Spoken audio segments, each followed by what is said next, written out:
Hey guys, Dr. Justin Marcagiani here. Today we're going to be talking about this important thyroid number. It's called reverse T3. We're going to dive into this topic today. I did a longer form video, but I want to show you how to actually calculate it here so you guys can see it and get a sense of what that looks like. So first off, reverse T3, it's a more inactive T3 hormone that can somewhat clog that receptor site. There's some debate on this, whether it's really influential in down-regulating the receptor site or is it more, right? Either way, when reverse T3 is elevated, it's a sign of deeper things upstream.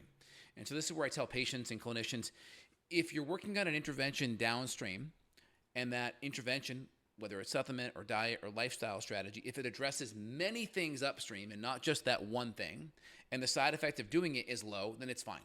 We have our theories and understanding of why we think what we're doing, but in the end, it may be off a little bit. It's kind of like bowling. If we try to hit the first pin, you don't have to worry about the second row, 3 pins over. The first pin is going to give you the best chance of knocking all the pins down.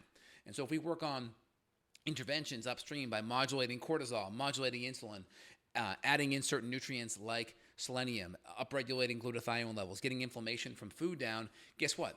That's going to help modulate reverse T3, even if you think reverse T3 isn't the big deal.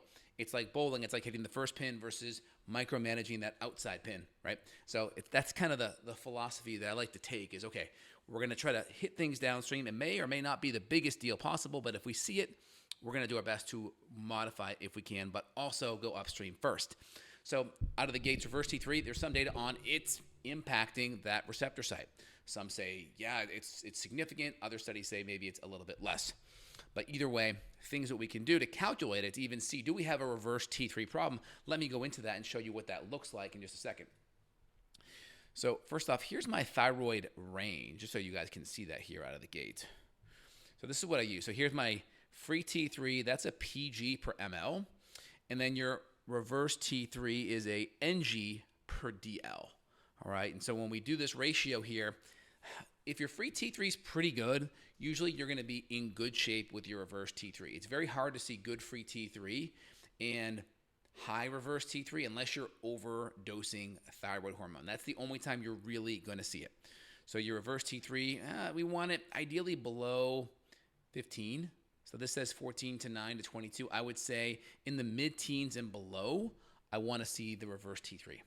And your T3 free, I want to see in the mid, in the 3 to low 4s is pretty good. So let's see what that looks like in actuality. Let's go play around with this. So let's say here, let's see, what did I say my thyroid numbers were? Let's go back on that Word document.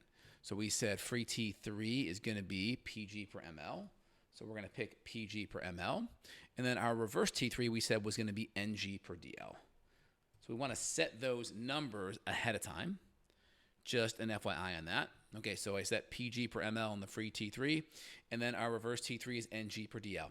Now again, you'll see, this is Stop the Thyroid Madness. They have a little kind of algorithm here that will do the math for you. And again, they're talking about it here that what we need to see single number lab test results. A good result is at the bottom 2 numbers of the provided range you get with the reverse T3. So one second here. So in general, they're just talking about this marker is not as relevant. It's free T3 is actually more important. That matters more, okay? And so the big thing out of the gate, let's go into it. So let's say we have a hypothetical 3.0. Okay, let's add a 15 for your reverse T3. 20, so that's 20, right? Remember, we want to be in that 20 to 30-ish range, right? So let's go back here and look at that. So in my checklist sheet here, check us out.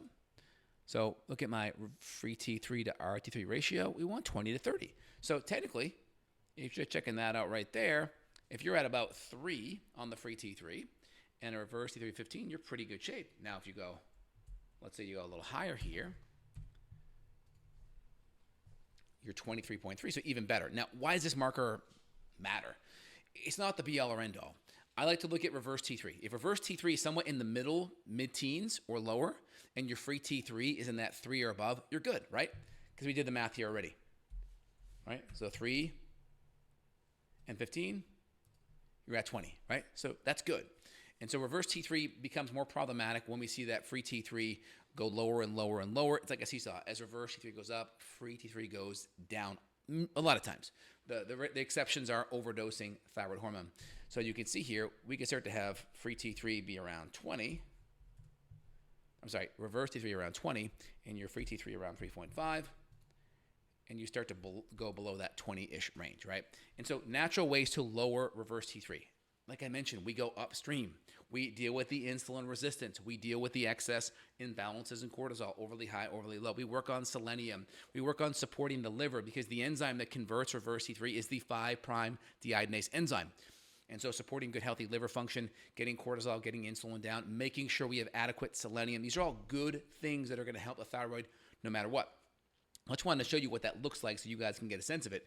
So you can see if you're, let's say your RT3 is around 20, you'd have to be probably around, what, a 3.8 maybe?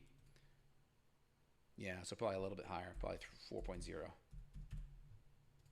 So you're near at the top end of the range. So probably reverse T3 at 20, and then a free T3 around 4 kind of hits that 20-ish range. This is a good ratio. That shows you have an optimal level of thyroid conversion, and you have enough free T3 to justify that amount of reverse T3 that's hanging out. And again, reverse T3 theoretically can clog the receptor sites. Some may disagree or not, but either way, the upstream way we address that is going to be through all the things I just mentioned. All the nutrients, the selenium, the copper, the magnesium, the zinc, managing the cortisol, managing the inflammation. Of course, a lot of times there's going to be gut permeability issues that can impact the thyroid. There could be some malabsorption. There could be some liver stress going on. All these things could be at play. So I just wanted to give you guys a good idea of how to manage that, how you can test it. And that's, you can read the instructions here. That gives you a pretty good idea. So reverse T3 in the mid-teens or lower is a good way to use it. So if that makes sense, what's going on there. If you guys have more questions, if you want to dial in, if you want to get more support from myself, Dr. J, I see patients worldwide. We work on thyroid issues. I have a new book out called The Thyroid Reboot, thyroidreboot.com. It'll link right over to Amazon. You can get the book. Appreciate the support. I have a course coming out as well. justinhealth.com/thyroid-course. It'll be linked down below. That course is coming out for doctors as well as patients. I want to put actionable information, take my book, bring it to life in video format, and it's kind of a conversation that we have here, and then also do live calls with that. So that course will be on pre-order if you want to take a look at that. That'll be on Teachable if you want to get more info or work with me as a patient. There'll be a link down below. You can reach out to my staff and team. We're happy to help. All right, you guys have an awesome day. Love to see your comments below. Take care. Bye now.